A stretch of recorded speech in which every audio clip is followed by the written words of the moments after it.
The first act will show you a day in our town. The day is May 7th, 1901.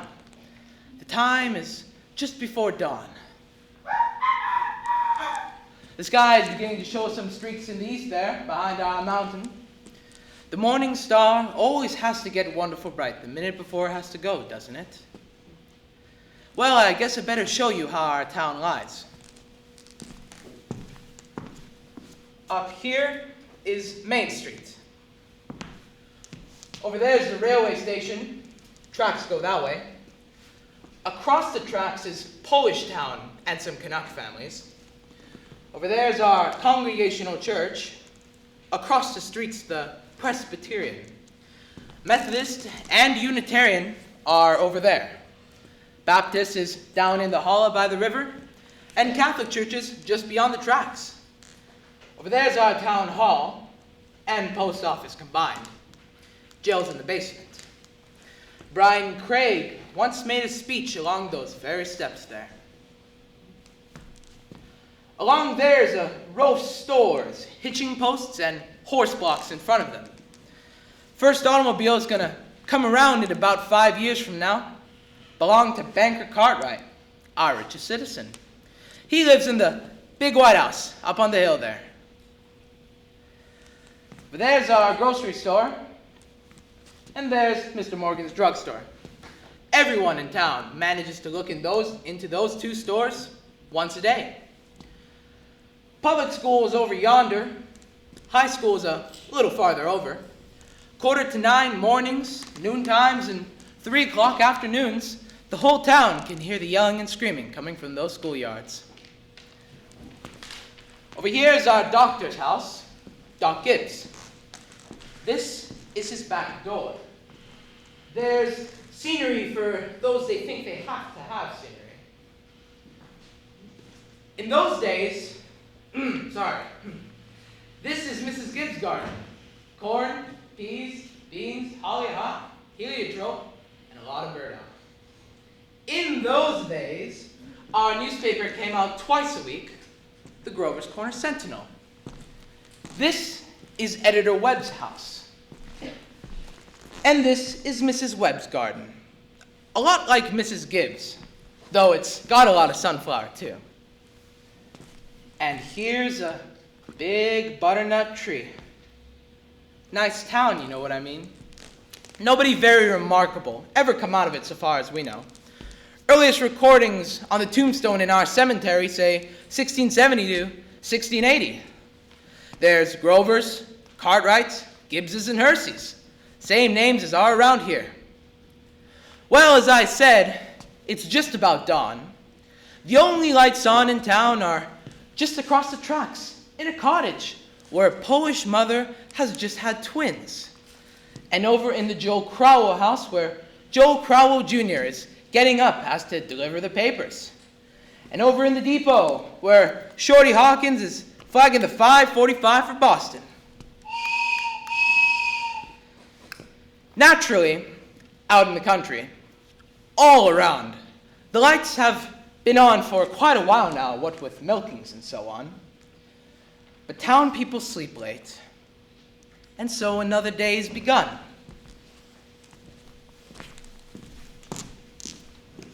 There's Doc Gibbs coming down Main Street, coming back from that baby case. And there's his wife coming down to get breakfast. Doc Gibbs died in 1930. They named the new hospital after him. Mrs. Gibbs died before that, long time ago, in fact. She was going to visit her daughter, Rebecca, who had just married an insurance man from Canton, Ohio. She died there, pneumonia. But her body was brought back here. It's up in the cemetery now, up with a whole mess of Gibbses and Herseys. Her name was Julia Hersey before she married Doc Gibbs in the Congregational Church. In our town, we like to know the facts about everybody. And there's Mrs. Webb coming down to get breakfast too. That's Doc Gibbs. Got that call 1:30 in the morning. And here comes Joe Crowd Jr., delivering Mr. Webb's Sentinel. Morning, Doc Gibbs. Morning, Joe. Somebody been sick, Doc? Pair of twins over in Polish Town. Do you want your paper now? Yes, I'll take it. Anything serious going on in the world since Wednesday? Yes, sir. My school teacher, Miss Foster, is getting married to a fellow over in Concord. I declare. How do you boys feel about that? Well, of course, it's none of my business, but I think if a person starts out to be a school teacher, she ought to stay one. How's your knee doing, Joe? Fine, Doc. Never think about it at all. Only like you said, it always tells me when it's going to rain. What's it telling you today? Going to rain? No, sir. Sure. Yes, sir. And you ever make a mistake? No, sir. I want to tell you something about that boy there, Joe Crowell. Joe was awful bright. Graduated here at high school, head of his class. Got a scholarship to Massachusetts Tech. Graduated top of his class there too. It was all written up in the Boston papers at the time. Gonna be a fine engineer, Joe was. But then the war broke out. He died in France. All that education for nothing. Giddy up, Bessie. What's the matter with you? There's Howie Newsom, delivering the milk. Morning, Doc. Morning, Howie. Somebody sick? Pair of twins. Over to Mrs. Gorslowski's. Twins, Dad. This town's getting bigger every year. Going to rain, Howie? Oh, no. 5 days. I'll burn through. Hello, Bessie. What's the matter with you? Hello, Bessie. How old is she, Howie? Oh, Bessie's going on 17. She's been mixed up about the root ever since Lockhart stopped taking the quart of milk every day. She wants to leave him a quart just the same. Keeps going me the whole trip. Good morning, Howie. Good morning, Miss Gibbs. George is coming to our street. Is he? Seems like you're late today. Yeah, something went wrong with February. Don't know what it was.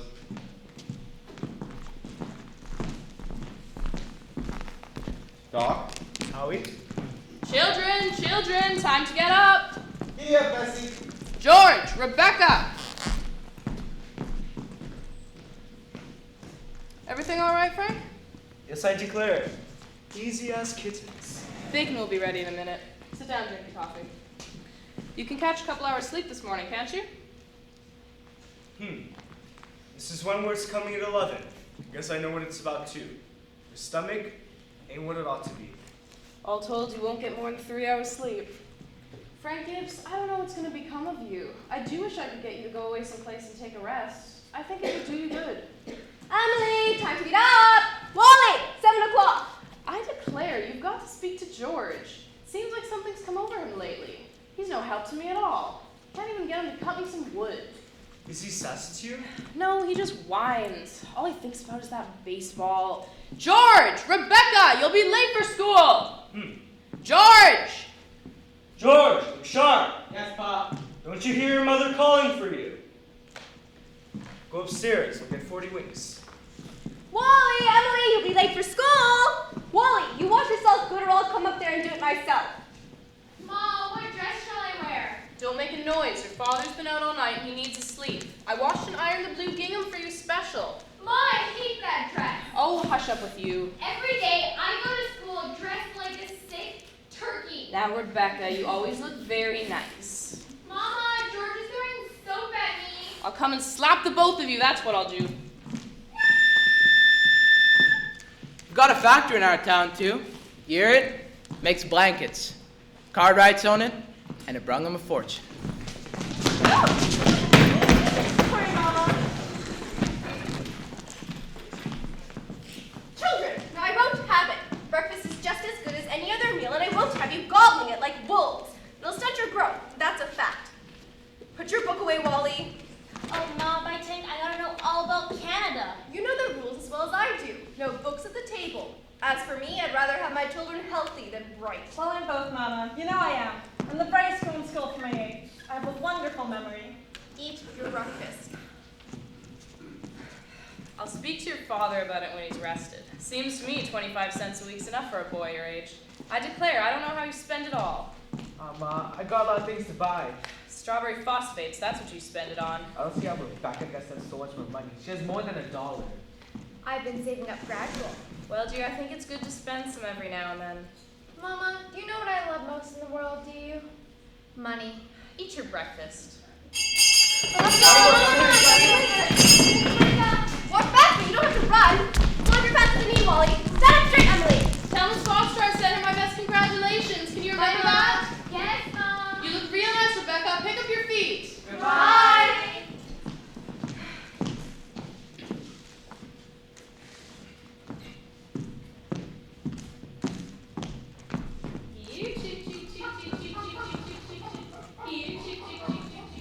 Oh, go away, you go away. What's the matter with you? Fight, fight, fight. That's all you do.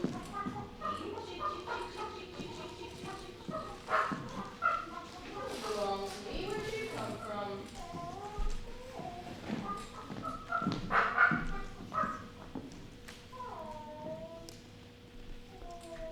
Oh, don't be so scared. No one's gonna hurt you.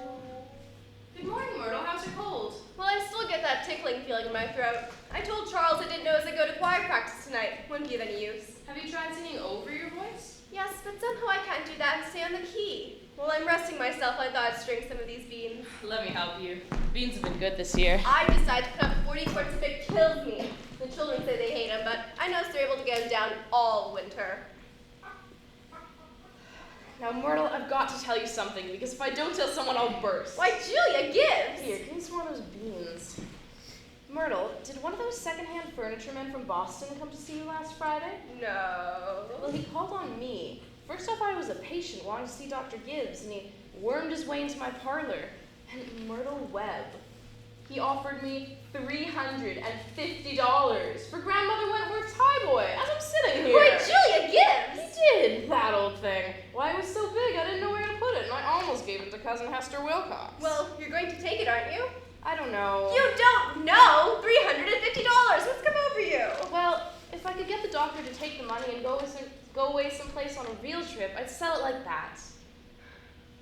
You know, Myrtle, it's always been the dream of my life to see Paris, France. Oh? Oh, I don't know, it sounds crazy, I suppose, but for years I've been promising myself that if I ever got the chance... How's the doctor feel about it? Well, I did beat about the bush a little and say that if I got a legacy, that's the way I put it, I'd make him take me somewhere. And what did he say? Oh, you know how he is. I haven't heard a serious word out of him since I've known him. No, he said, it might make him discontented with Grover's Corners to go traipsing about Europe. Better let well enough alone, he said. Every 2 years he takes a trip out to the battlefields of the Civil War, and that's enough a treat for anyone, he says. Well, Mr. Webb just admires the way Dr. Gibbs knows everything about the Civil War. Mr. Webb's a good mind to give up on Napoleon and move on to the Civil War. Only Dr. Gibbs, being one of the greatest experts in the country, just makes him despair. It's a fact. Dr. Gibbs is never so happy as when he's at Antietam or Gettysburg. The times I've walked over those hills, Myrtle, stopping at every bush and pacing it all out, like we're gonna buy it. Well, if that second-hand man's really serious about buying it, Julia, you sell it. Then you'll get to see Paris, France, all right? Just keep dropping hints from time to time. That's how I got to see the Atlantic Ocean, you know. Oh, I'm sorry I mentioned it. Only it seems to me that once in your life before you die, you ought to see a country where they don't talk in English. You don't even want to. Thank you, ladies. That'll do. We're going to skip ahead a few hours here. We want to explore a little more about this town. So I've asked Professor Willard of our state university to sketch in a few details of our past. Is Professor Willard here?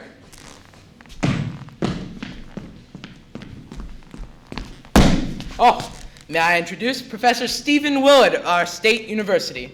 A few brief notes, Professor. Unfortunately, our time is limited. I see. Grover's Corners. Let me see. Grover's Corners lies in the Pleistocene granites of the old Appalachian Range. I may say it's some of the oldest land in the world. We're very proud of that.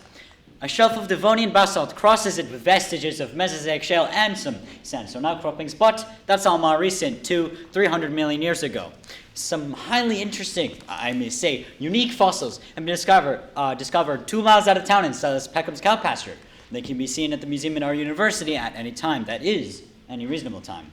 Shall I read some of Professor Gruber's notes on the meteorological situation, mean precipitation, etc.? Unfortunately, we won't have time for that. We may have a few notes on the history of man here. I see. Anthropological data. Early Amerindian stock, Comanche tribes, no evidence before the 10th century of this era. Now entirely disappeared. Possible traces in 3 families. Migration towards the 17th century of English blue-eyed, brachiocephalic blue-eyed stock, for the most part. Since then, some Slavic Mediterranean... And the population, Professor. Within the town's limits, 2,640. Just a moment, Professor.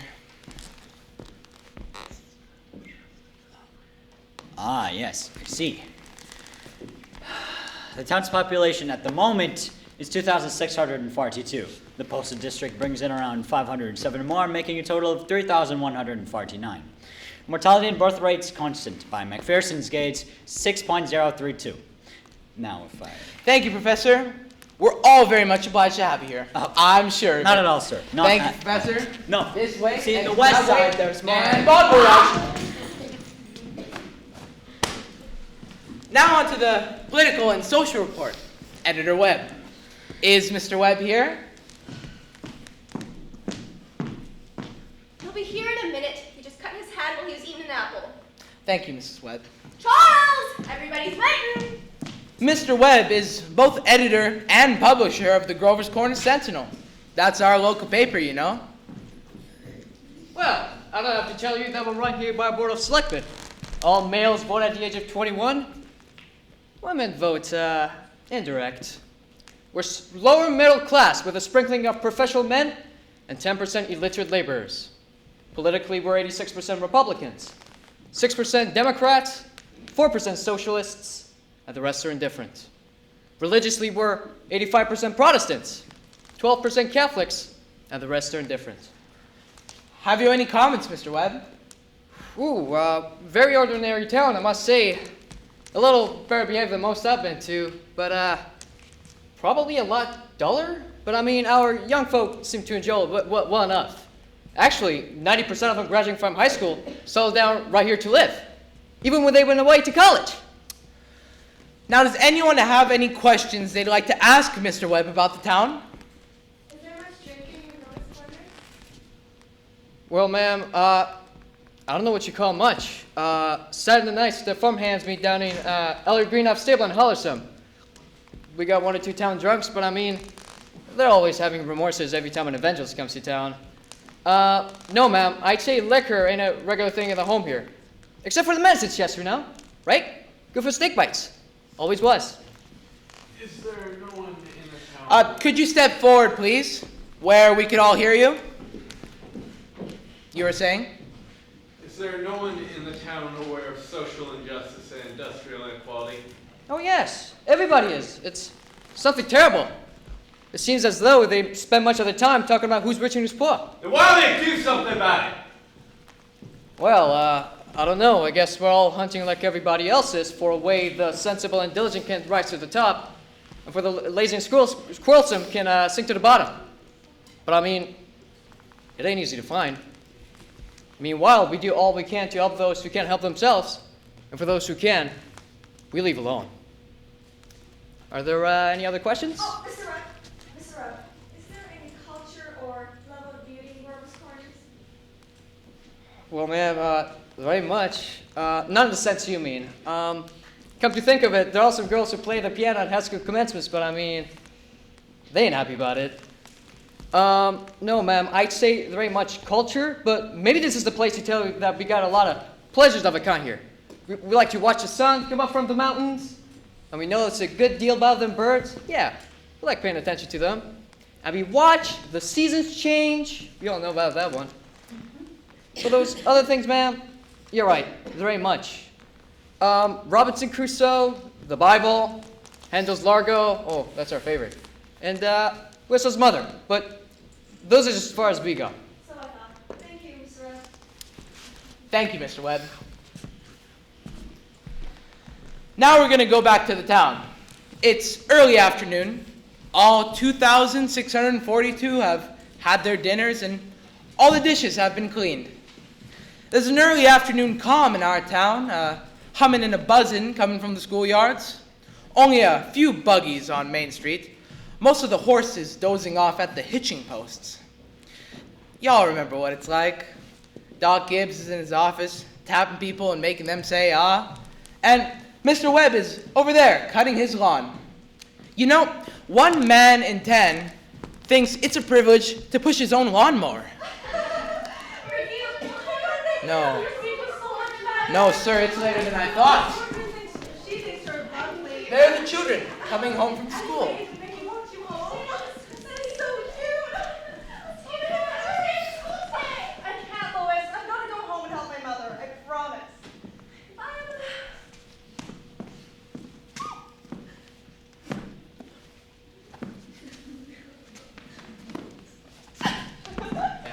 Walk simply. Who do you think you are today? Papa, you're terrible. One minute you tell me to stand up straight, and the next you call me names. I just don't listen to you. Golly, I never got a kiss from such a great lady before.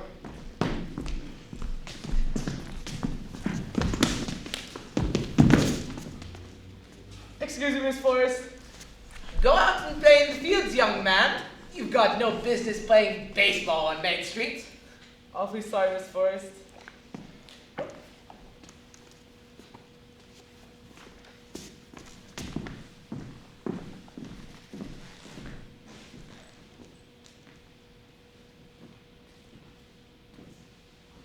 Hello, Emily. Hello. You made a fine speech in class, Emily. Well, I was really supposed to talk about the Monroe Doctrine, but at last minute, Ms. Corcoran made me talk all about the Louisiana Purchase instead. I worked an awful long time on the both of them. Gee, it's funny, Emily. From my window up there, I can just see your head at nights when you're doing homework. Why? Over in your room. Can you? You certainly do stick to it, Emily. I don't see how you can sit still for that long. I guess you really like school. I always think of it as something you have to go through. Yeah. I don't mind it really. It passes the time. Yeah. Emily, what do you think? Maybe we can work on a kind of telegraph from your own to mine. Maybe once in a while you could give me a little hint or two on one of those algebra problems. Well, I don't... Well, I don't mean the answers, Emily. Of course not just little hints. Well, I'm sure hints are all right. So, George, if you ever get stuck and you need a little help, you just give me a whistle and I'll give you a hint or two. I mean, you're just naturally bright, I guess. I figure it's the way a person's born. You know, Emily, I want to be a farmer on Uncle Luke's farm. And he said, whenever I'm ready, I can just come work on his farm. And if I'm any good, I can just gradually have it. You mean the house and everything? Yeah. Well, I better go to the baseball field. Thanks for your talk, Emily. Good afternoon, Mrs. Webb. Good afternoon, George. So long, Emily. So long, George. Emily, come and help me string these beans for the winter.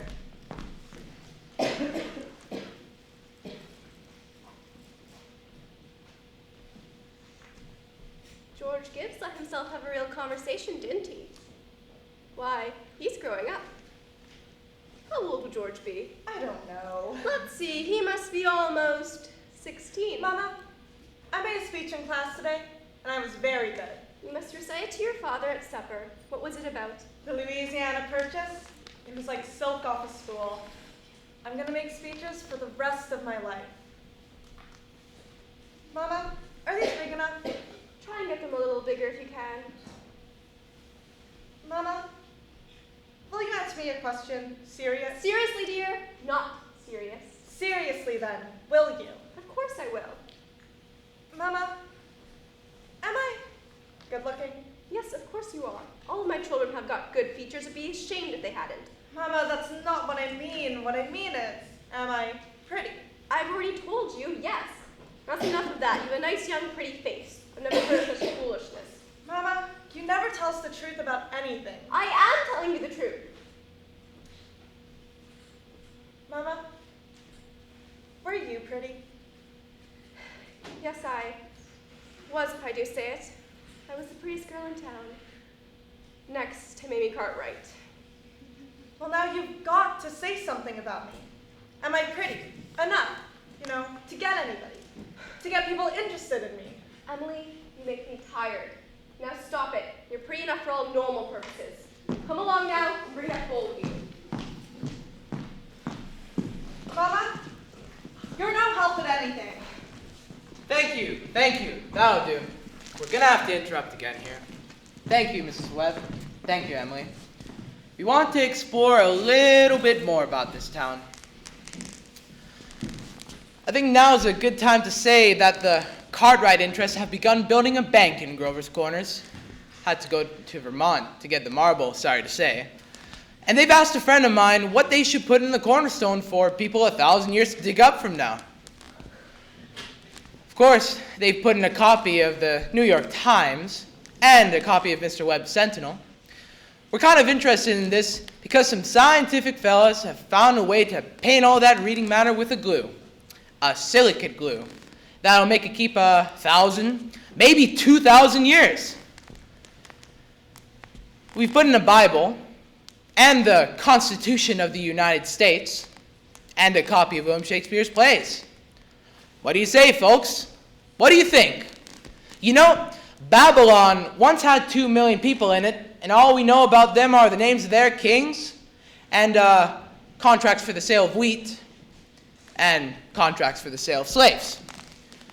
Yet every night, all those families sat down for supper, and the father came home from work, and the smoke went up in the chimney, same as here. And even in Greece and Rome, all we know about the real lives of those people is what we can piece together through the joking poems and comedies they wrote for theater back then.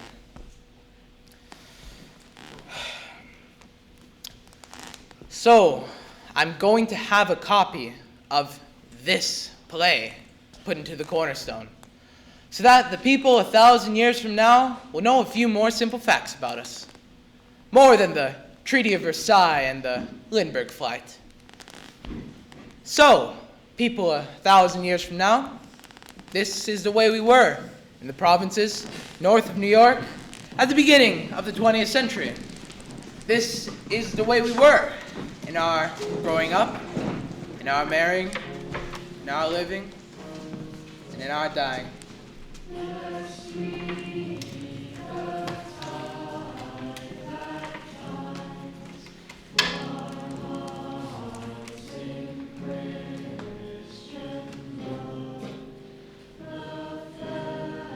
Well, a great deal of time has gone by.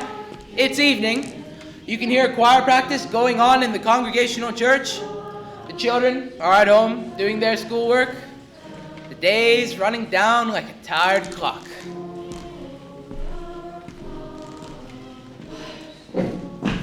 Now look here, everybody! Music come into the world to give pleasure!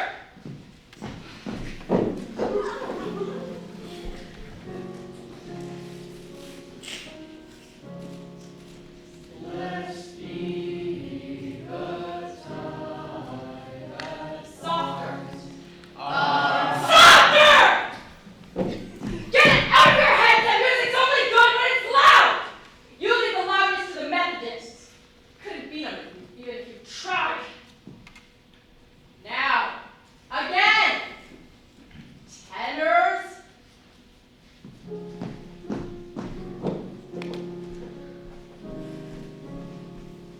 Bless me the time that binds our hearts in Emily.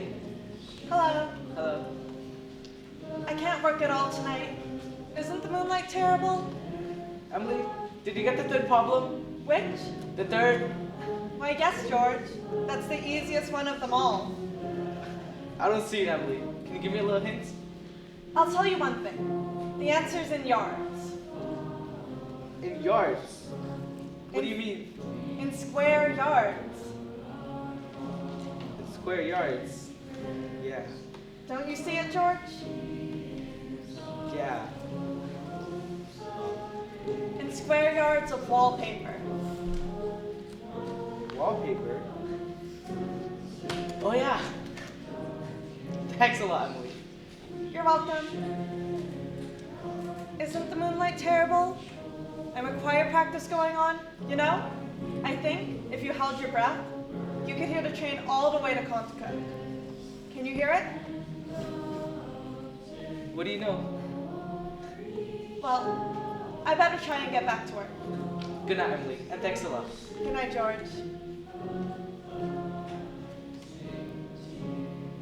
Now, before I forget it, how many of you can come in on Tuesday for Fred Ursie's wedding? Show of hands.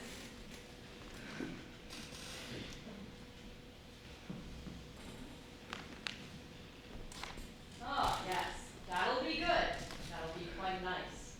We will be doing the same piece we did last April for Jane Trowbridge's wedding.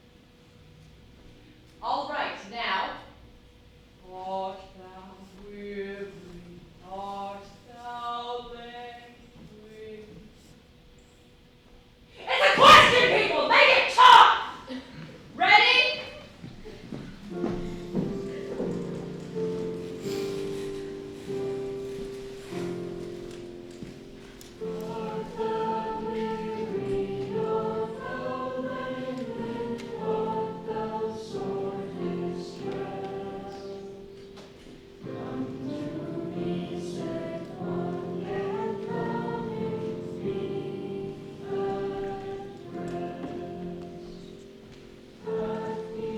George! Come down a minute. Yes, Pop.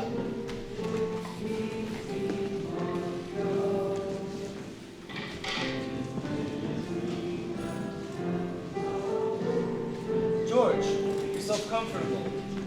I'll only give you a minute. George, how old are you? Well, you know, Pop. I'm 16 and going to 17. What do you want to do after school's over? I'm gonna be a farmer on Uncle Luke's farm. You'll be willing, will you, to get up early, to milk and feed the stock, and to hoe and hay all day? Sure.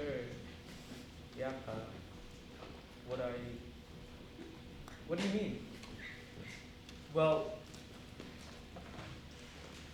while I was in my office today, I heard a funny sound.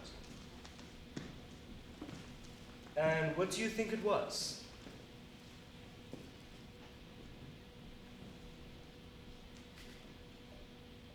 It was your mother chopping wood. There you see your mother getting up early, cooking meals all day long, washing and ironing, and still she has to go out in the backyard and chop wood. I suppose she just got tired of asking you. She just gave up and decided it was easier to do it herself. And you eat her meals and put on the clothes she keeps nice for you. And then you run off.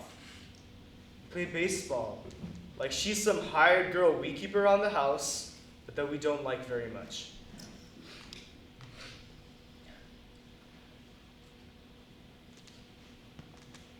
George, I knew all I had to do was bring your attention to it.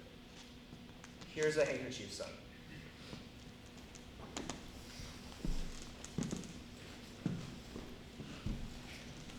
George, I decided to raise your spending money 25 cents a week.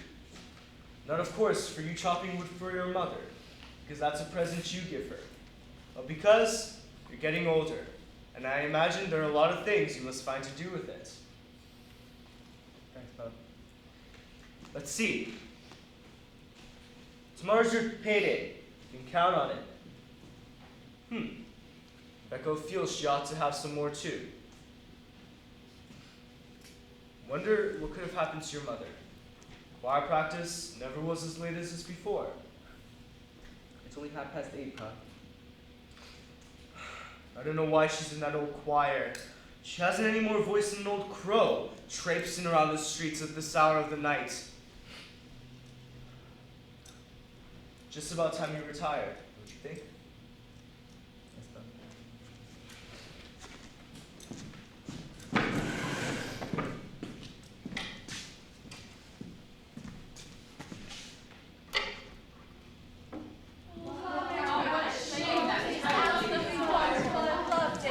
I'll tell Mr. Webb, I know he'll want to put in the paper.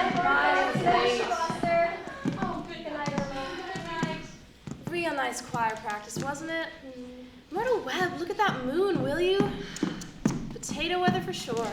Naturally, I didn't want to say a word about it in front of the others, but now that we're alone, really, it's the worst scandal that was ever in this town. What? Simon Stimson. Now, Luella. But Julia, to have the choir conductor of a church drink and drunk year after year, and you know he was drunk tonight. Now, Luella, we all know about Mr. Stimson, and we all know the troubles he's been through. And Dr. Ferguson knows too. And if Dr. Ferguson keeps him there in his job, then the only thing the rest of us can do is just not to notice it.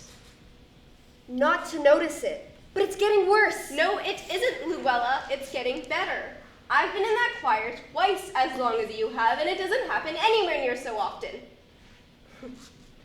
I hate to go to bed on a night like this. I better hurry. Those children will be sitting up till all hours. Good night, Luella! Can you get home safe, Luella? It's as bright as day. I can see Mr. Soames scowling at the window now. You'd think would have been to a dance the way the menfolk carry on. Good night. Good night.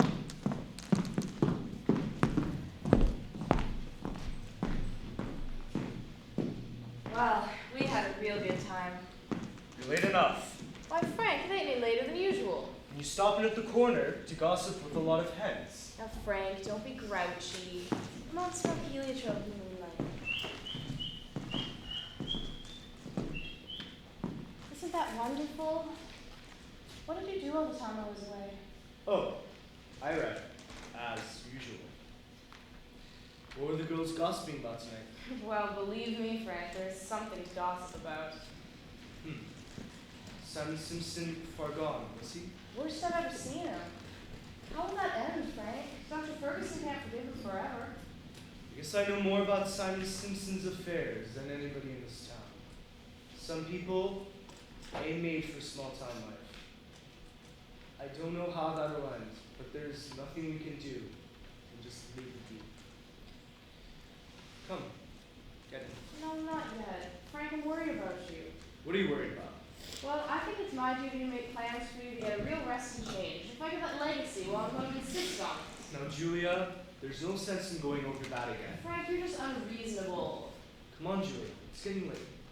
First thing you know, you'll catch hold. I gave George a piece of my mind tonight. I reckon you'll have your wood chopped for a while anyway. No. Start getting upstairs. Oh dear, there's always so many things to pick up, it seems like. You know, Frank, Mrs. Fairchild always locks her front door every night. All those people up that part of town do. They're all getting citified. That's the trouble with them. They haven't got nothing fit to burgle, and everybody knows it.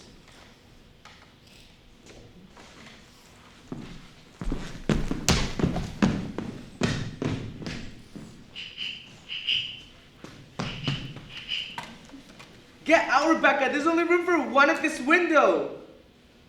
You're spoiling everything.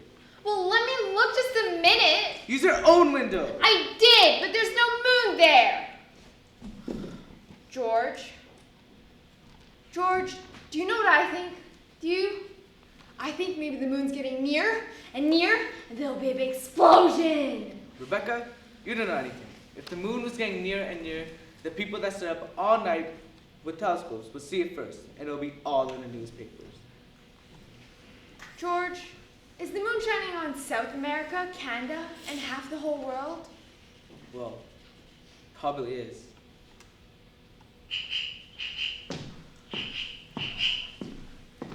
"9:30. Most of the lights are out. No, there's Constable Warren trying a few doors on Main Street. And there's Mr. Webb coming home after putting his newspaper to bed.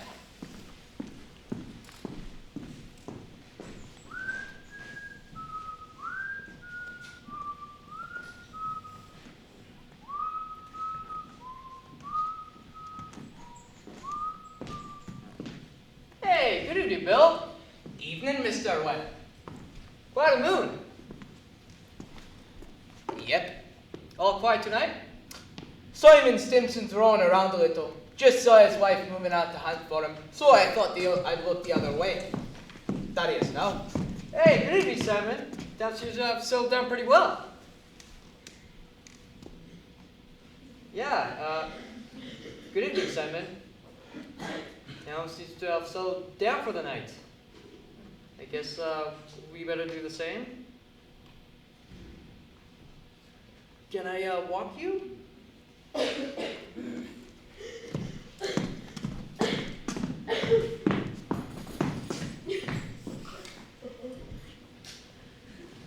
Good night. I don't know how that's going to end, Mr. Webb. Well, I mean, you see the peck of trouble. Just one thing after another. Oh, Bill, if you ever see my boy smoking cigarettes, just give him a word, will you? He thinks a lot of you, Bill. I don't think your boy smoking no cigarettes, Mr. Webb. Leastways, not more than 2 or 3 a year. Oh, God, I hope not. Well, good night, Bill. Good night, Mr. Webb.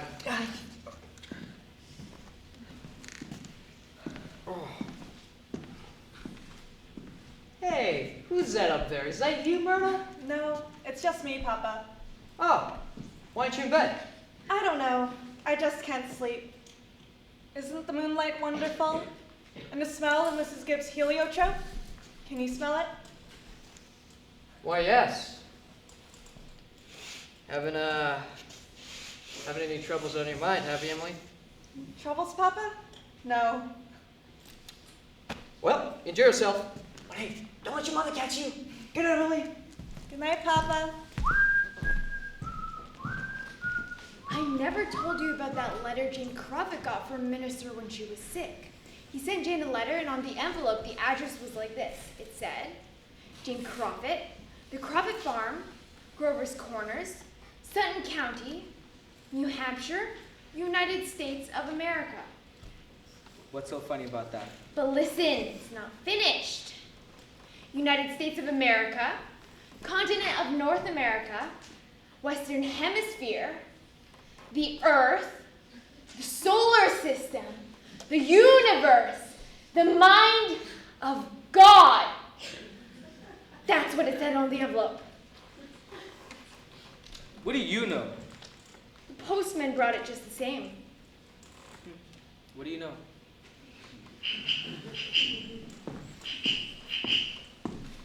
That's the first act, folks. You can go smoke now, for those that smoke.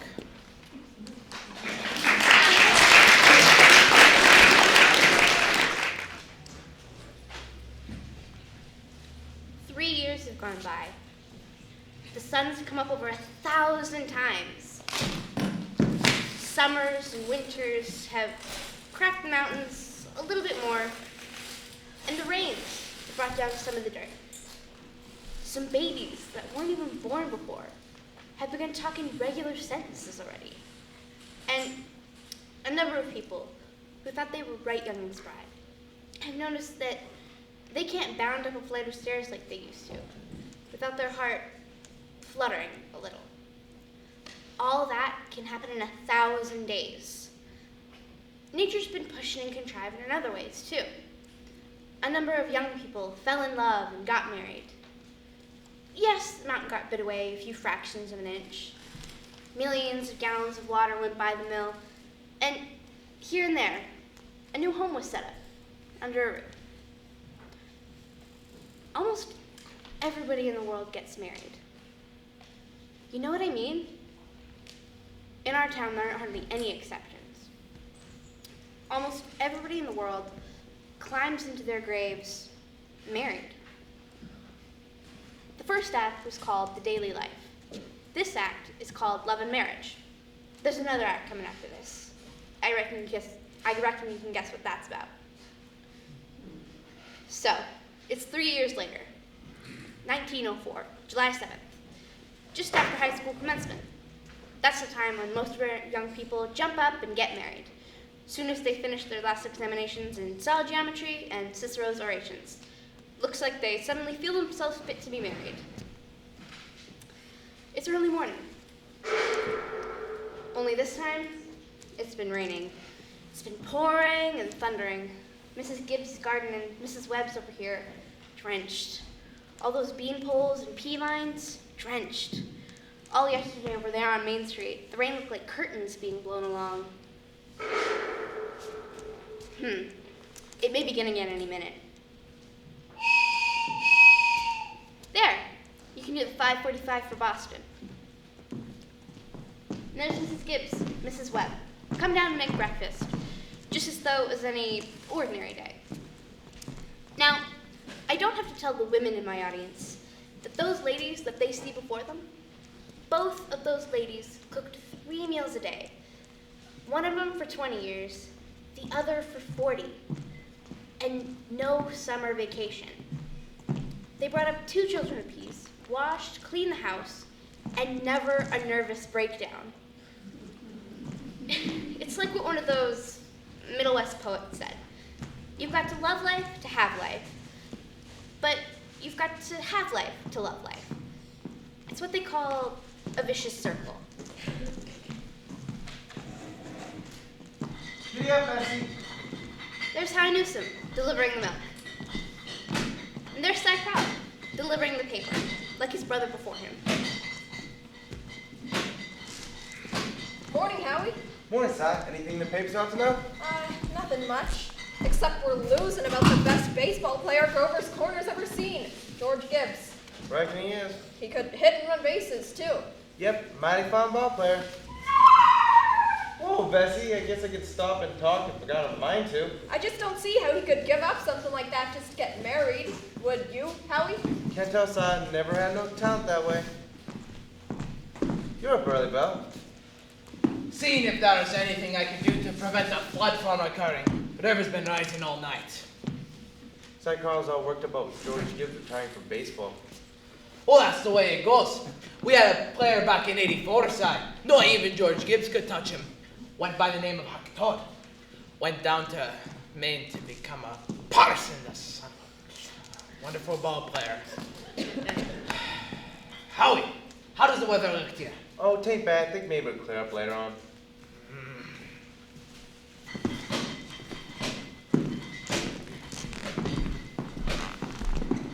Morning, Howie. Morning, Mrs. Gibbs. Is it gonna rain later? Oh, no. I think it'll clear up later on. Certainly hope it will. How much did you want again today? I'm gonna have a house full of relations, Howie. It looks to me I'll need 3 milk and 2 cream. Oh, my wife says to tell you so we both hope to be very happy, Mrs. Gibbs. Well, they will. Thanks, Howie. And tell your wife I hope she gets there to the wedding. She'll be there, if she can.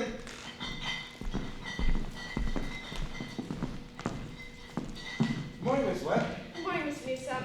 I told you 4 quarts of milk, but I do hope you can spare me another. Yes, something to agree? Will it start raining again, Mr. Newsom? Well, I was just saying to Mrs. Gibbs earlier is how it may lighten up later on. Oh, and my wife, Mrs. Newsom, told me to tell us how we both hope to be very happy, Miss Webb. No, they will. Thank you, and thank Mrs. Newsom, and we're counting on seeing you at the wedding. Oh, we'll be there. Couldn't miss that.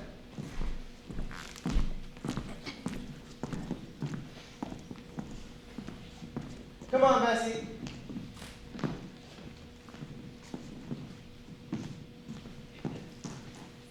Well, Ma, the day has come. You're losing one of your chicks. Frank Gibbs, don't say another word. I feel like crying every minute. Sit down and drink your coffee.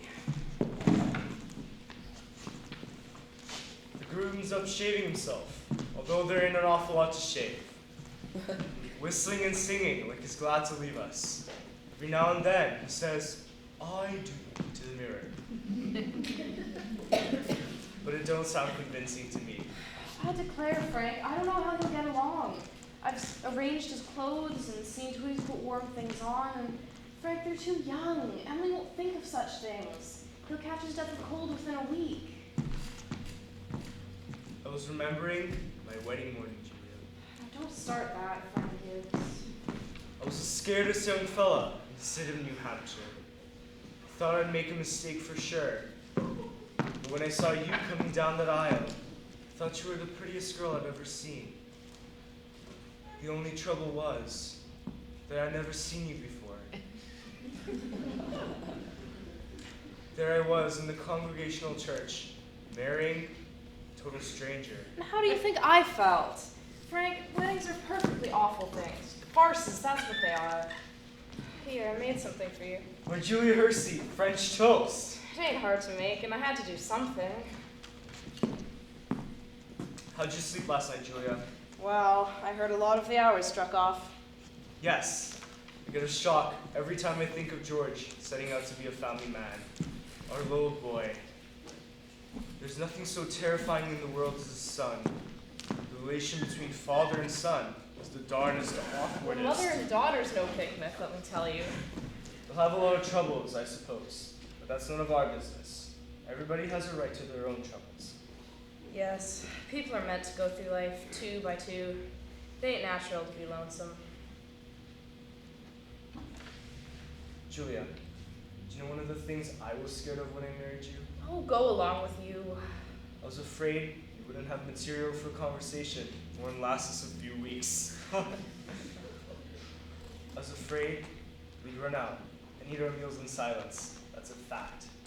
But you and I have been conversing for 20 years now without any noticeable barren spells. Well, good weather, bad weather. It ain't very choice, but I always find something to say. Did you hear Rebecca stirring about upstairs? No. Only day of the year Rebecca hasn't been managing everybody's business up there. She's hiding in her room. I got the impression she's crying. Lord's sakes, this has got to stop. Rebecca! Rebecca! Come get your breakfast! Good morning, everybody. Only 5 more hours to live. George Gibbs, where are you going? I'm just stepping across the grass to see my girl. Now, George, you put on your overshoes. It's raining torrents. You don't go out of this house without you're prepared for it. Ma, it's just a step. George, you'll catch your devil cold and cough all through the service. George, what does your mother tells you? From tomorrow on, you can kill yourself in all weathers, but while you're at my house, you'll live wisely, thank you. Maybe Mrs. Webb isn't used to callers at 7 in the morning. Here, take a cup of coffee first. Back in a minute. Good morning, Mother Webb. Goodness, you frightened me. Now, George, you can come in a minute out of the wet, but you know I can't ask you in. Why not? George knows as well as I do. The groom can't see his bride on his wedding day, not until he sees her in church. That's just a superstition. Good morning, Mr. Webb. Good morning, George. Mr. Webb, you don't believe in that superstition, do you? Well, there's a lot of common sense in some superstitions, George, don't you think? Millions have hold of George, and you don't want to be the first to fly the face of custom. How's Emily? She hasn't waked up yet. I haven't heard a sound out of her. Emily's asleep? No wonder, we were up till all hours. Sewing and packing. Now I'll tell you what I'll do. You sit down here a minute with Mr. Webb and drink this cup of coffee, and I'll go upstairs and see that she doesn't come downstairs and surprise you. There's some bacon too, but don't be long about it.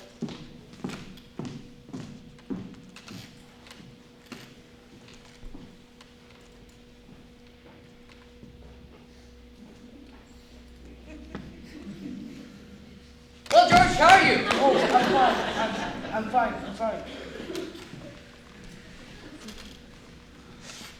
Mr. Webb, what kind of sense could there be in a superstition like that? Well, you see, on a wedding morning, a girl's head's apt to be full of clothes and one thing after another. Don't you think that's probably it? Yes, I never thought of that. A girl's apt to be a mite nervous on her wedding day.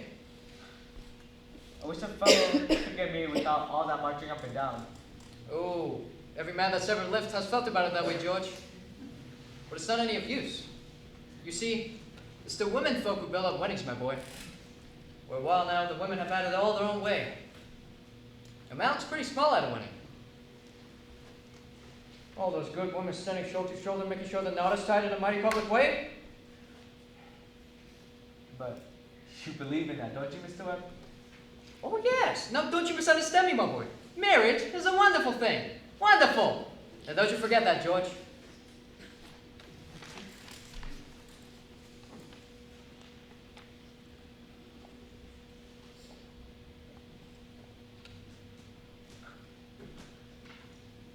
Mr. Webb, how old are you when you got married?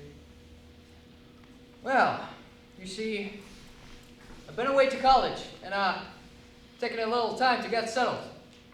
And Mrs. Webb, she wasn't much older than what Emily is. Oh, age hasn't much to do with it, George. not compared to other things. What were you gonna say, Mr. Webb? Well, I don't know. Was I going to say something? George, I've been thinking a lot about some advice my father gave me when I was getting married. You see, he said, Charles, start out early, showing who's boss. The best way to do it is to give an order, even if it don't make sense, just so she learned to obey. And he said, if anything about your wife irritates you from conversation or anything, just get up and leave the house. That'll make it clear to her. And he said, never let your wife know how much money you have. Never.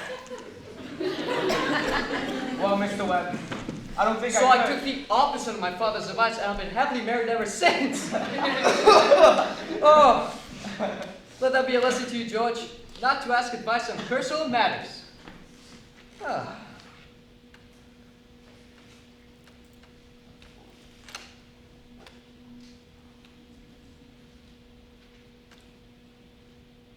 George, are you going to raise chickens on your farm? What? Are you going to raise chickens on your farm?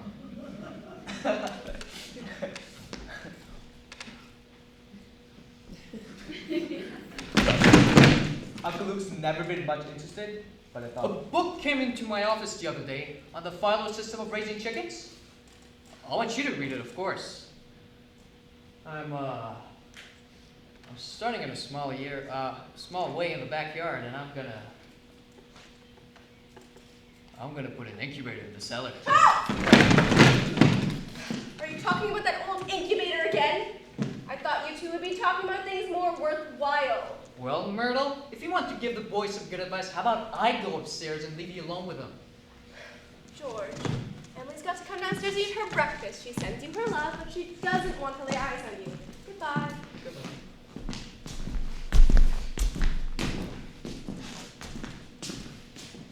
Well, Myrtle, I guess you don't know about that older superstition. What do you mean, Charles? Since the cavemen, no bridegroom shall see his father-in-law in the day of the wedding or near it. Yeah, remember that. Thank you, Mr. and Mrs. Webb. Now, I have to interrupt again here. See, we want to know how all this began. This wedding, this plan to spend a lifetime together. I'm awfully interested in how big things like this begin. You know how it is. You're 21 or 22, and you make some decisions. Then suddenly, whoosh, you're 70. You've been a lawyer for 50 years. And that white-haired lady by your side has eaten over 50,000 meals with you. How did such things begin? George and Emily are going to show you now the conversation they had when they first knew that as the saying goes, they were meant for one another. But before they do, I want you to try and remember what it was like to have been very young, particularly the days when you were first in love, when you were like a person sleepwalking, and you didn't quite see the street you were in and didn't quite hear everything that was said to you. You were just a little bit crazy. Can you remember that, please? Now they'll be coming out of high school at 3 o'clock. George has just been elected president of the junior class, and seeing as it's June, that means he'll be president of the senior class all next year. And Emily's just been elected secretary and treasurer. I don't have to tell you how important that is. Congratulations! Oh, I'm so happy you're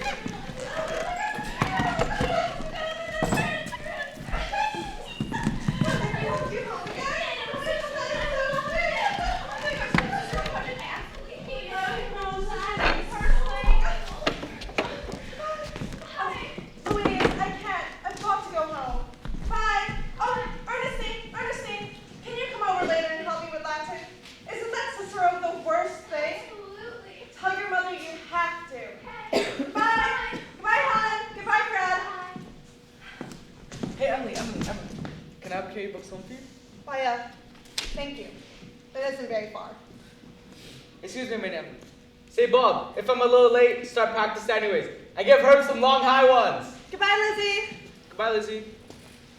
I'm awful glad you liked it too, Emily. Thank you. Emily, why are you mad at me? I'm not mad at you. You've been treating me so funny lately. Well, since you asked me, George, I might as well say it right out. I don't like the whole, goodbye, Miss Corcoran. Goodbye, Miss Corcoran. What is it? I don't like the whole change that's come over you in the past year. Now, I'm sorry if that hurts your feelings, but I have to tell the truth and shame the devil. A change? What? What do you mean? Well, up to a year ago, I used to like you. A lot. And I used to watch you as you did everything because we've been friends for so long. Then you began spending all your time at baseball. And you never stopped to speak to anyone, George. Not even to your own family you didn't. And George, it's a fact. You got awful conceited and stuck up, and all the girls say so. And that's not what they say to your face, but that's what they say about you behind your back. And it hurts me to hear them say it a little, but I have to agree with them. Now, I'm sorry if that hurts your feelings, but I'm not sorry I said it. Emily, I'm glad you spoke to me like you did. I guess it's just hard for a fellow not to have faults creep into his character. Well, I always expect for a man to be perfect, and I think he should be. Well, I don't think it's possible to be perfect, Emily. Well, my father is. And as far as I can see, your father is. And there's no reason on earth why you shouldn't be too. Well, I believe it's the other way around, that men are naturally good, but girls aren't. Well, then you should know right now that I'm not perfect. It's not as easy for us girls to be as perfect as a man, because we girls are more nervous. Now, I'm sorry I said all that about you. I don't know why I said it. Emily? And now I see it's not the truth at all, and it suddenly feels like it doesn't matter anyway. Emily, would you like to get a ice cream soda or something before you go home? Why? Yes, thank you. I would. Hello, Stu. How are you? Good afternoon, Mrs. Slocum.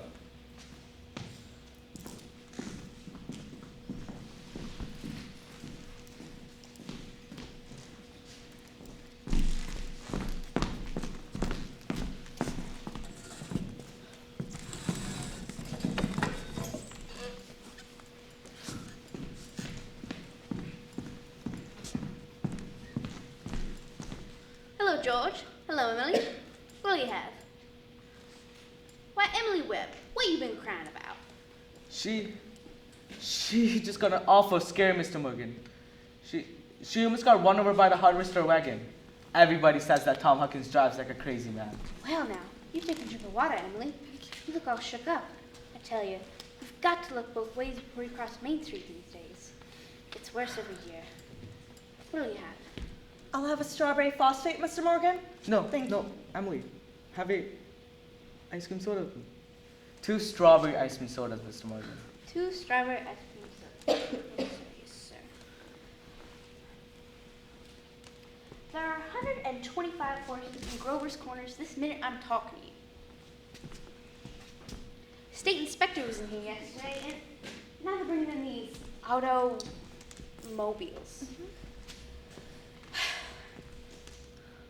Best thing to do is just to stay home. Why, I remember when a dog could go to sleep all day in the middle of Main Street and nothing come along to disturb him.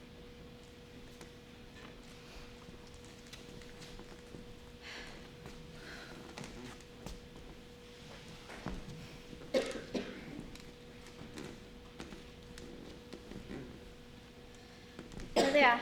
Enjoy them. Thank you. Yes, Mrs. Ellis? What can I do for you? They're so expensive. No, Emily, don't you think of that. We're celebrating our election. And do you know what else I'm celebrating? No. I'm celebrating because I got a friend that tells me all the things that ought to be told me. George, please don't think of that. I don't know why I said it. It's not true. No, Emily. Emily. I guess it's just hard for a fellow not to have faults creep into his character. George.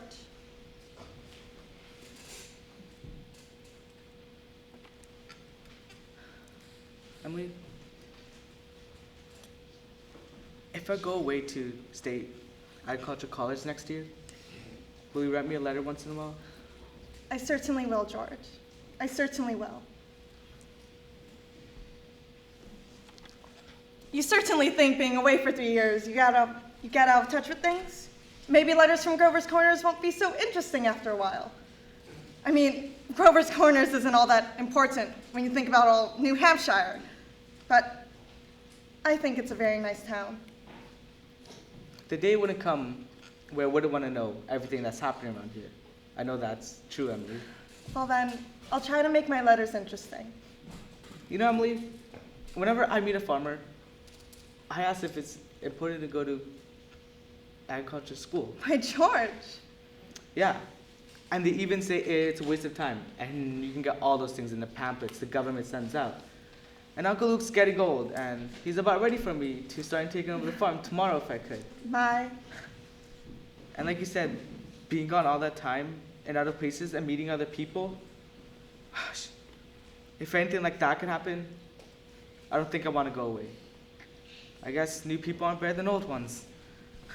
I bet they never are.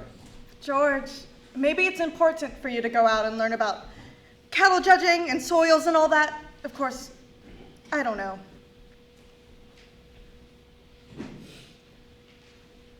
Emily, I'm gonna make up my mind right now. I won't go. I'll talk to Paul about it all tonight. I don't see why you have to make up your mind now, George. It's a whole year away. Emily, I'm glad you spoke to me about the fault in my character. What you said was right, but there was one thing wrong in it, and that was when you said that for a year now, I wasn't noticing people. And for you, for instance, and why you said that you were watching me when I did everything, I was doing the same about you too all the time. And why I always thought about you as the chief people I thought about. I always made sure where you were sitting on the bleachers, who were you with, and for 3 days now I've been trying to walk home with you, but some things just got in the way. Yesterday I was standing over against the wall waiting for you, but you walked home with Mrs. Corcoran. Why, George, life's awful funny. How was I to know that? Why, No, I thought... listen, Emily. I'm going to tell you why I'm not going to agriculture school. I believe that once you find a person that you're very fond of, or a person that's fond of you too, and likes you enough to be interested in their character, I believe that's just as important as college is, or even more so. That's what I think. I think it's awfully important too. Emily? Yes, George? Emily, if I do improve and make a big change, would you be, could you be? I am now. I always have been. So I guess this is a important talk we've been having? Yes. Yes. Wait just a minute and I'll walk you home.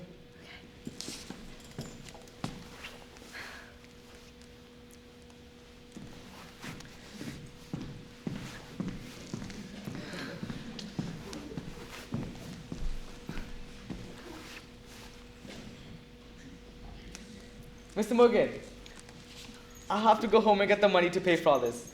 I'll be back in a minute. Why, George Gibbs, do you mean to tell me? Yes, but Mr. Morgan, I have reasons. Here's my gold watch to keep until I come back with the money. That's all right. Keep your watch. I'll trust you. I'll be back in 5 minutes. I'll trust you 10 years, George. Not a day over. Got all over your shock, Emily? Yes, Mr. Morgan. It was nothing. I'm ready.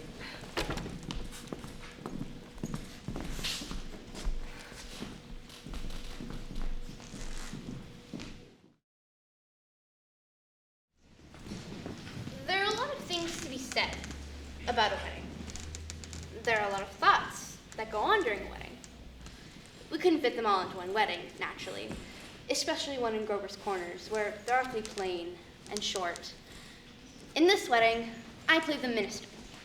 That gives me the right to say a few more things about it. For a while now, things get pretty serious. You see, some churches say that marriage is a sacrament. Now, I don't quite know what that means, but I can guess. Like Mrs. Gibbs said a few minutes ago, people were made to live 2 by 2. This is a good wedding, but people are put together in such a way that even at a good wedding, there's bound to be lots of confusion way down deep in people's minds. And we thought that that ought to be in our play too.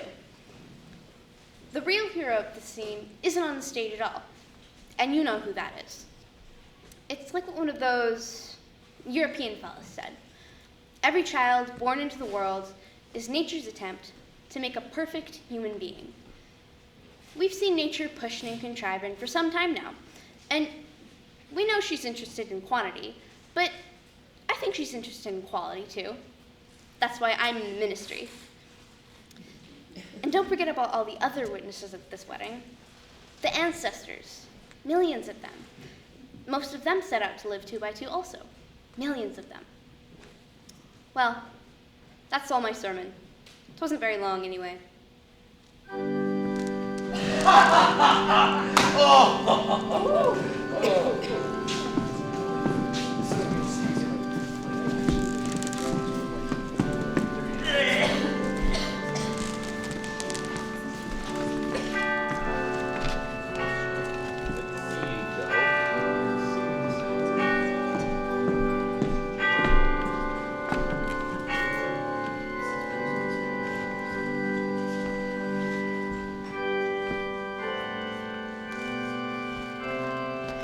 I don't know why on earth I should be crying. I suppose there's nothing to cry about. It came over me at breakfast this morning. There was Emily, eating her breakfast as she's done for 17 years now.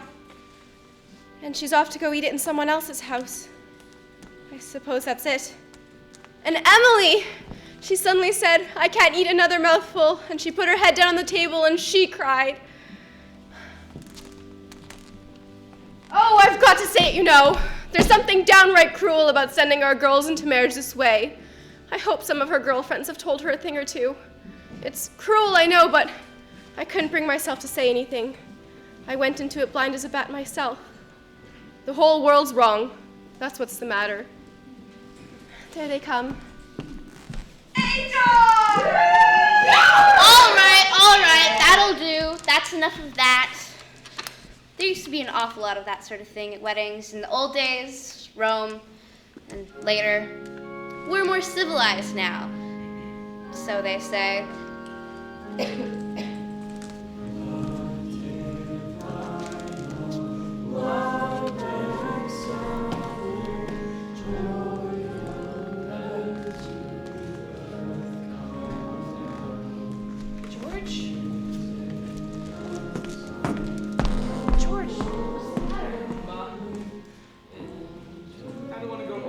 Why is everybody pushing me so? Why, George, you wanted it. No, Mom, listen to me. No, George, you're a man now. Listen, Mom. All I have to do is to be a fella. George, nobody will hear you. Stop. I'm ashamed of you.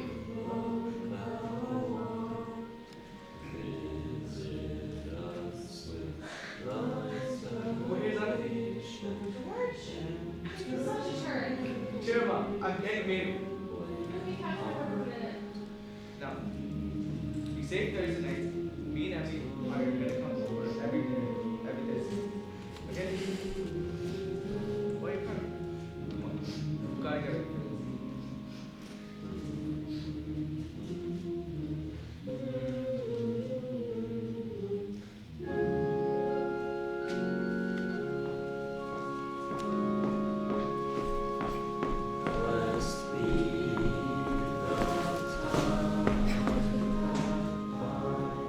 Never felt so alone in my life. And George over there looking so... I hate him. I wish I were dead. Papa! Emily, don't get upset. Papa, I don't want to get married. It's all right. Why can't I say farewell just as I am? Let's go away. No. Now stop and think a minute. Don't you remember all the time you used to say all the time that I was your girl? I'm sure there's lots of places we could go. I could keep house for you, or I could work for you, and... Shh. You're just nervous, Emily. George! George, come here a minute! Why, you're marrying the best young fellow in the world! George is a fine fellow! Papa! I'm giving away my daughter, George. Do you think you can take care of her? Mr. Webb, I want to. I want to try. Emily, I'm going to do my best.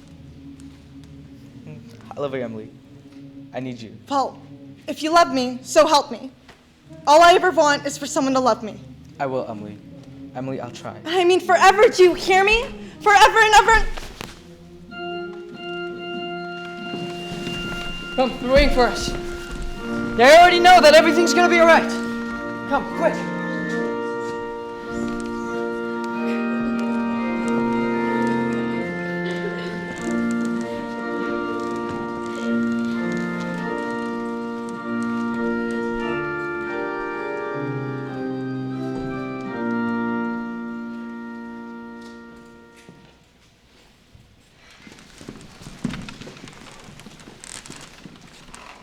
Do you, George, take this woman, Emily, to be your wedded wife, to have... Perfectly lovely wedding. Loveliest wedding I ever saw. Oh, I do love a good wedding, don't you? Doesn't she make a lovely bride? I do. Do you, Emily, take this man, George, to be your wedded husband, to have... Don't know when I've been to such a lovely wedding, but I always cry. Don't know why it is, but I always cry. I just like seeing young people happy, don't you? Oh, I think it's lovely.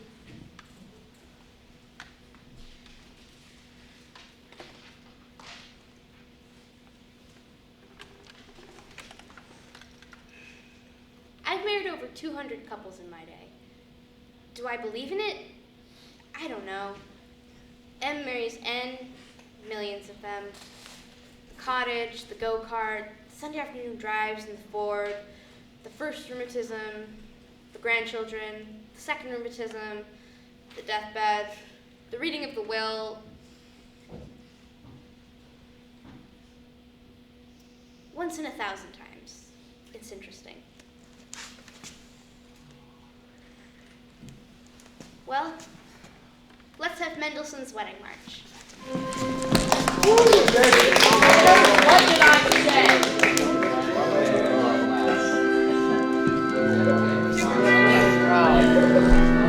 Oh, aren't they such a nice couple? Oh, I'm sure they'll be happy. I always say happiness, that's the great thing. The important thing is to be happy. Well, that's all the second act, folks. 10 minutes intermission.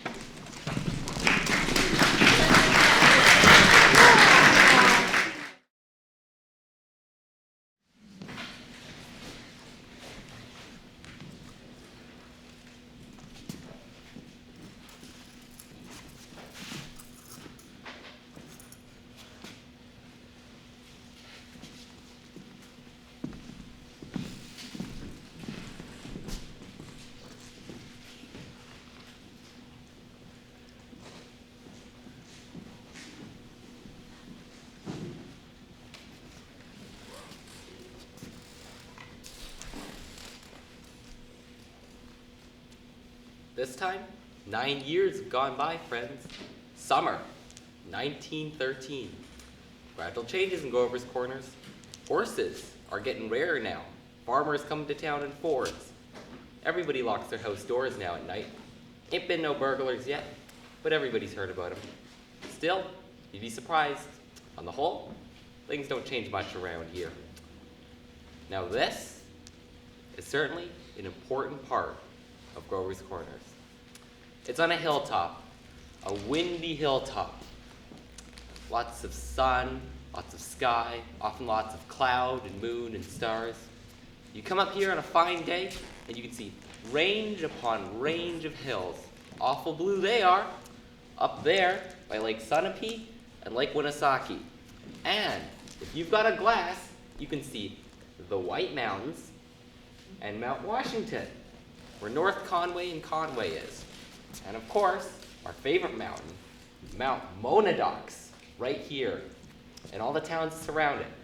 Jaffrey, and East Jaffrey, and Petersboro, and Dublin, and quite a ways down there is Grover's Corners. Yes, sir, quite a beautiful place up here. Wood, lilacs, and mountain laurels. I often wonder why people like to be buried in Woodlawn or Brooklyn when they might pass the same time up here in New Hampshire. Over here are the old stones, 1670, 1780. Strong-minded people that came a long way to be independent. Summer, people come around here laughing at the funny words on tombstones. It don't do no harm, I guess. And genealogists come up from Boston, hired by city people looking up their ancestors, want to make sure they're daughters of the American Revolution and of the Mayflower. That don't do no harm either, I guess. Whenever you come near the human race, you'll find layers and layers of nonsense. Now over there are some Civil War veterans. 6 iron flags on their graves. New Hampshire boys had a notion that the Union ought to be kept together, though they never seen more than 50 miles of it themselves. All they knew was the name, friends, the United States of America. The United States of America. And then they went and died about it.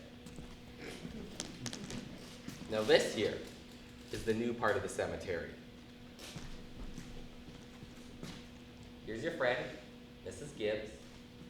Let me see here. Oh, here's Mr. Stimson, choir conductor at the Congregational Church. And Mrs. Soames, who enjoyed the wedding so much. Remember? Oh, and a lot of others. Here's Editor Webb's boy, Wallace, whose appendix burst on a camping trip to Crawford Notch. Yes, sir, a lot of sorrow is sort of quieted up down here. We all know how it is. And then sunny days, and rainy days, and snow. We're glad they're in a beautiful place, and we're coming up here ourselves when our fit's over. Now, there are some things that we all know. We don't take them out and look at them very often. We all know that something is eternal. And it ain't houses, and it ain't names, and it ain't earth, and it ain't even the stars. Deep down, we all know that something is eternal. And that something has to do with human beings. All the greatest people ever lived for 5,000 years have been telling us that, and you'd be surprised how quickly people lose sight of the fact. There's something deep down that's eternal about every human being. Well, you know as well as I do that the dead don't stay interested in us living people for very long. Gradually, they lose hold of the earth and the ambitions they had and the pleasures they had and the things that they suffered and the people they loved. They get weaned away from the earth. That's the way I like to put it. They get weaned away.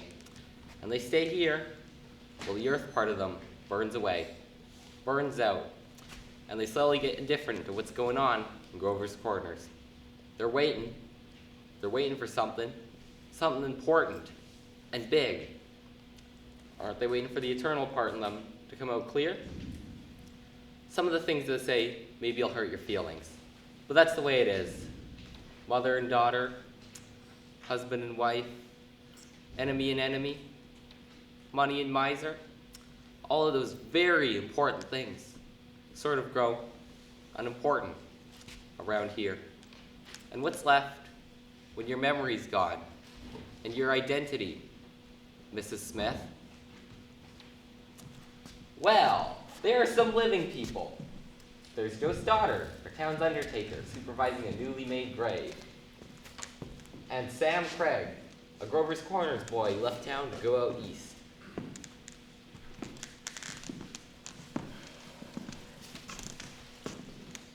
Good afternoon, Joe Stoddard. Good afternoon. Good afternoon. Let me see now. Do I know you? I'm Sam Craig. Gracious sakes, alive of all people. I should have known you'd be back for the funeral. But it went a long time, Sam. Yes, I've been away for over 12 years. I'm in business out in Buffalo now, Joe. But I was in the East when I got news of my cousin's death, so I thought I'd combine things a little when I see the old home. You look well. Yes, yes. Can't complain. Very sad drink today, sir. Yes. Yes, yes. I always say, I hate to sympathize when a young person is taken. They'll be here in a few minutes now. I had to come here early. My son's supervising us at home. Oh, Farmer McCarty. I used to do chores for him after school. He had the lumbago. Yes, we brought Farmer McCarty here a number of years ago now. Why? Isn't this my Aunt Julia? I forgotten that she's, of course. Yes, Doc Gibbs lost his wife 2-3 years ago, about this time. Today's another pretty bad blow for him, too. That's my sister Carrie's boy, Sam. Sam Craig. I'm always uncomfortable when they're around. Simon. Do they choose their own verses much, Joe? No, not usual. Mostly the brief, pick a verse. Doesn't sound like Aunt Julia. There are many of those Hersey sisters left now. Let me see. Where are... I wanted to look at my father's and mother's. Over there with Craig's, Avenue F.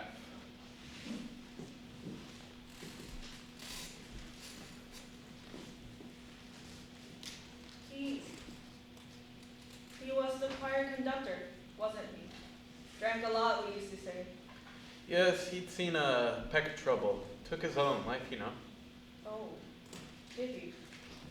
Hung himself in the attic. They tried to hush up, but of course, it got around. Chose his own epitaph. You can see it there. In our verse, exactly. Why? It's just some notes of music. What is it? Oh, I wouldn't know. It was wrote up in the Boston papers at the time. What did she die of, Joe? Ooh. My cousin. Oh, didn't you know? Had some trouble bringing a baby into the world. Was her second, though. Was a little boy, about 4 years old. The Grace going to be over there? Yes, there ain't much more room here among the Gibbses, so they're opening up a whole new Gibbs section by Avenue B. You'll excuse me now, I can see they're coming.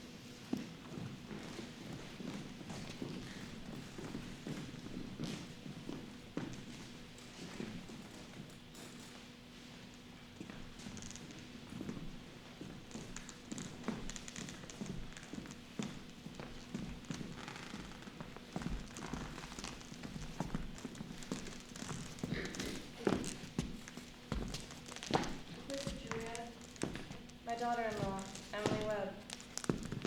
Morning, sir. The other Ernest and my uncle. When did she die, Julia? In childbirth. Forgot all about that. No, it wasn't very awful. It was wonderful. Wonderful, was it? Simon, now remember. I remember Edward's wedding. Perfectly lovely wedding. I remember her leading the class home at graduation exercises. And then one of the brightest girls ever graduated from high school. Principal Wilder since I signed up in time.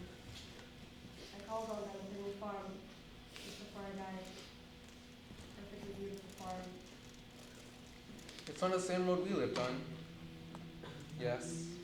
Right, smart farm. Blessed be the tide that I always liked that hymn. I was hoping they'd sing it hymn. Hello. Hi, Miss Gibbs. Hello, Mother Gibbs. Emily? It's raining. You'll be gone soon, dear. Just rest yourself. It seems thousands and thousands of years since I... Papa remembered that was my favorite hymn. Oh, I wish I'd been here a long time. I don't like being new here. How do you do, Mr. Simpson? How do you do, Emily? Mother Gibbs, George and I turned that farm into just about the best place you ever saw. We thought of you all the time. We wanted to show you the new barn and the great long cement drinking fountain we got for the stock. We bought that out of the money you left us. I did? Why, yes, Mother Gibbs, don't you remember? The money you left us? Why, it was over $350. Yes, Emily. Well, there's a captain's advice on the drinking fountain so that it never overflows, Mother Gibbs. And it never sinks below a certain mark they have there. It's fine. It's a lovely farm, but it won't be the same to George without me. Live people don't understand, do they? No, dear, not very much. They're sort of shut up in little boxes. It seems I knew them last 1,000 years ago. My boy is spending the day at Mr. McCarty's. Oh, Mr. McCarty? My boy is spending the day at your house. Is he? Yes, he loves it there. Mother Gibbs? We have a Ford too. Never gives us any trouble. I don't drive though. Mother Gibbs? How long does this feeling last of being one of them? How long until it... Shh, dear, just rest yourself. I know. Look, they're finished. They're going.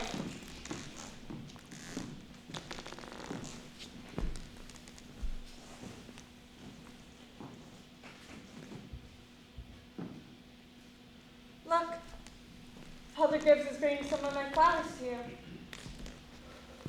He looks just like George, doesn't he?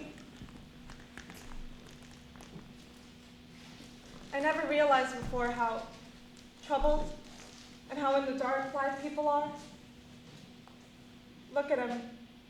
I love him so.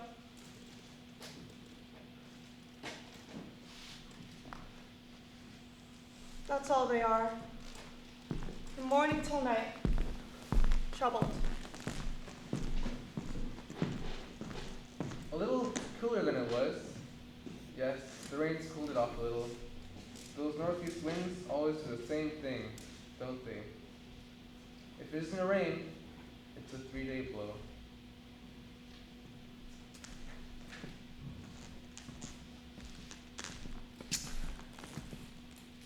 But Mother Gibbs, one can go back there, into the living. I feel it. I know it. Why, just then, for a moment, I was thinking about the farm, and I was there. And my baby was in my lap as plain as day. Yes, of course you can. One can go back and live those days all over again. Why not? All I can say is, Emily, don't. But it's true, isn't it? One can go back, there again. Yes, some do. But they soon come back here eventually. Don't do it, Emily. Emily, it isn't what you think it would be. But I won't choose a sad day. I'll pick a happy day. Like the day I first knew I loved George. Why on earth would that be painful? You not only live it, you see yourself living it. Yes? And as you see yourself living it, you see the things that they down there never know. You see the future. You know what's going to happen next. And is that painful? Why? That's not the only reason why you shouldn't do it, Emily. When you've been here longer, you'll see that our life here is to forget all that and be ready for what's ahead and think only of what's ahead. When you've been here longer, you'll understand. But how can I ever forget that life? It's all I know. It's all I had. Emily, isn't wise. Really isn't. But it's something I must choose. I must learn for myself. I'll pick a happy day anyway. No, at least choose an unimportant day. Choose the least important day in your life. It will be important enough. Well then, it can't be since I met George, or since the baby was born. I can still choose a birthday, can't I? I picked my 12th birthday. All right, February 11th, 1899, a Tuesday. Do you want any special time of day? Oh, I want the whole day. All right, we'll begin at dawn. You remember it had been snowing for several days before, but it had stopped the night before, and they'd just begun clearing the roads. The sun is coming up.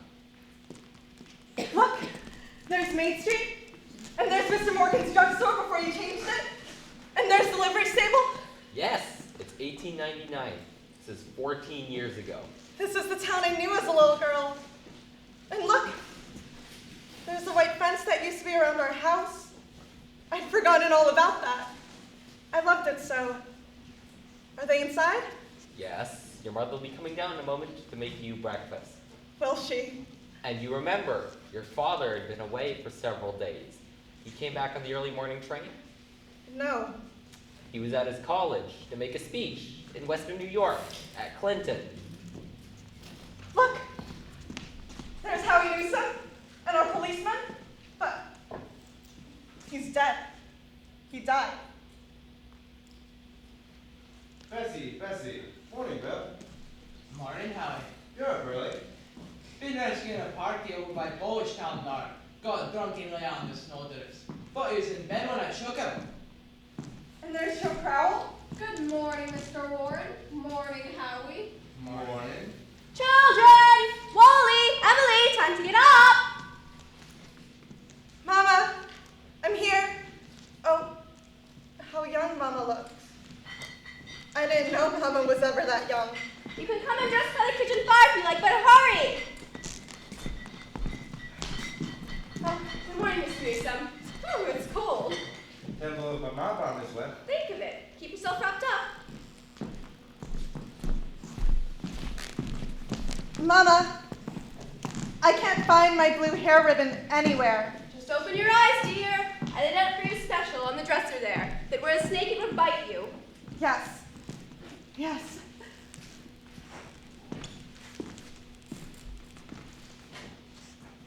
Hey, good morning, Bill. Morning, Mr. Webb. You're up early. Yeah, just been back from my old college back in New York State. Been any trouble here? Well, I was called up this morning to rescue a Polish fella. Darn you froze to death he was. Ah, we must get it in the paper. Ah, too much. Papa?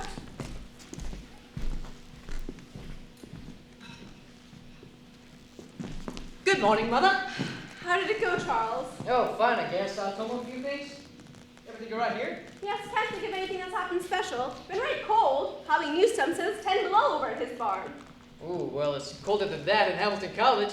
Seat and sears are falling off. It ain't Christian. Ooh, paper having number 6 in it. None that I noticed. Coffee's ready when you want it. Charles! Don't forget it's Emily's birthday. Did you remember to get her something? Yeah, I got something right here.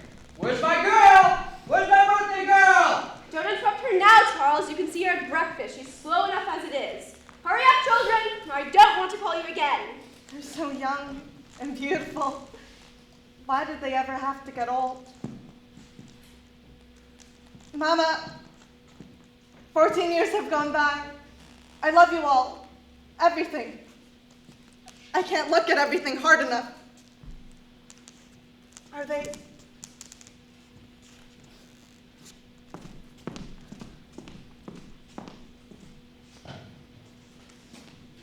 Good morning, Mama. Well now, dear, very happy birthday to my girl and many happy returns. There's some surprises waiting for you on the kitchen table. Mama, you shouldn't have. I can't. I can't. But birthday or no birthday, I want you to chew that bacon good and slow. I want you to grow up and be a good, strong girl. Not in the blue papers from your Aunt Carrie. And I can reckon you can guess who brought the postcard album. George Gibbs must have come over in the cold pretty early. Right nice of him. George. I'd forgotten all about that. Chew that bacon good and slow. It'll keep you warm on a cold day. Mama, 14 years have gone by. Let's look at one another as though we really saw each other. Mama, I'm dead. You're a grandmother, Mama. I married George Gibbs, Mama. And Mama, Wally's dead too. His appendix birth on a camping trip to North Conway. We all felt just terrible about it. Don't you remember? But just for a moment now, we're together. Just for a moment, we're happy. Let's look at one another. Found a yellow paper or something I found among your grandmother's things in the attic. You're old enough to wear it now, and I thought you'd like it. And this is from you. It's lovely, Mama. It's just what I wanted. It's beautiful. Well, I'd hoped you'd like it. Hunted all over. Your Aunt Nora couldn't find one in Concord, so I had to send all the way to Boston. Wally has something for you, too. He made it in manual training class, and he's very proud of it. Be sure to make a big fuss about it.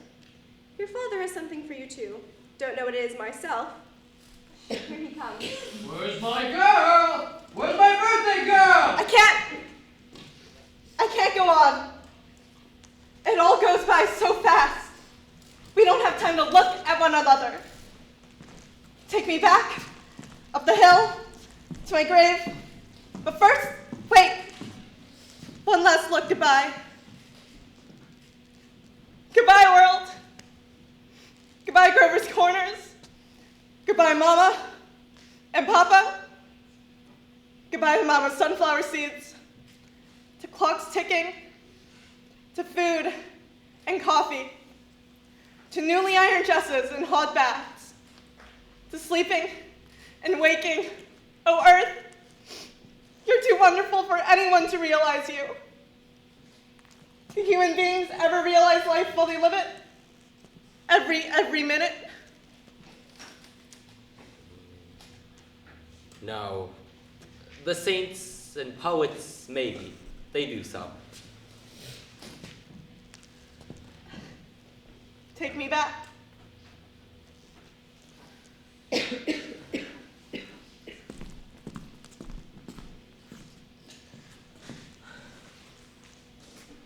Were you happy? No. I should have listened to you. That's all human beings are. Just blind people. Look, it's clearing up. The stars are coming out.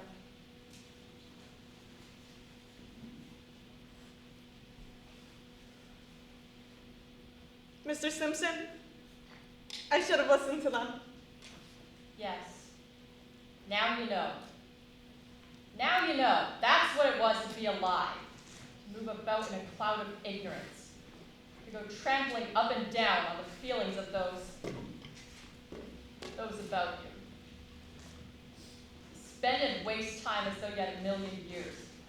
To always be at the mercy of one's self-centered passion or another. That's what it was to live. Ignorance and blindness. Simon Stimson, that ain't the whole truth, and you know it. Emily, look at that star, will you? I forget its name. My boy Joel was a sailor. He knew them all. He'd sit out on porch evenings and say them all by name. Ah, yes. Wonderful. A star's mighty good company, you know. Yes, it is. Here comes one of them. That's funny. Takes time for one of them to be here. Goodness sakes. Mother Gibbs, it's George. Shh, just rest yourself. It's George. And my boy Joel, who knew the stars, he said it took millions of years for that speck of light to get to Earth. Didn't seem like a buddy could believe him, but that's what he said. Millions of years. Mother Gibbs, they don't understand, do they? No, dear, they don't understand.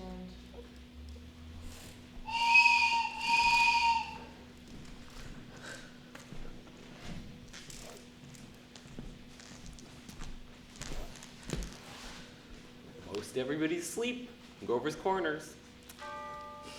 There are a few lights on. Shorty Hawkins, down at the depot, has just watched the Albany train go by. And at the livery stable, somebody's setting up late and talking. Looks like the weather's clearing up. There are the stars doing their old crisscross journeys across the sky. Scholars haven't settled the matter yet, but they seem to think there are no living beings up there. Just chalk or fire. Only this one is straining away all the time, trying to make something of itself. The strain is so great that every 16 hours, everybody lies down and takes a rest.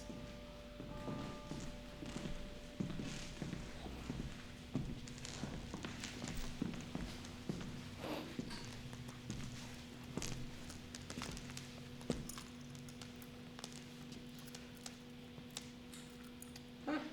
11 o'clock in Grover's Corners. You get a good rest too, folks. Good night. Good night. Good night.